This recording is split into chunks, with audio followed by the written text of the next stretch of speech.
ल गाइस हामी बाउ छोरा हो अनि अब यसो भिडियो बनाऊँ भनेर खोजेको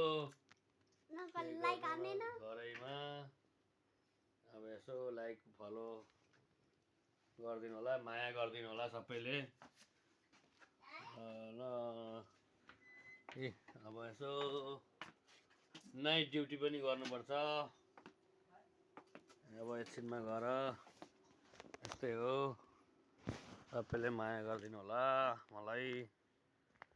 अँध्यारोमा रातभरि काम गर्नुपर्छ, सिटी चलाउनुपर्छ, फ्यामिलीलाई माया गर्नुपर्छ सधैँभरि। सबले सिकौँ, duty to duty duty to duty छौँ, के गर्नु हजुर। अब एकछिन चार्ज गरेर जानुपर्छ। ल हजुर लाग्यो है, हजुर राखेँ है। सबैले लाइक फलो गरिदिनु होला।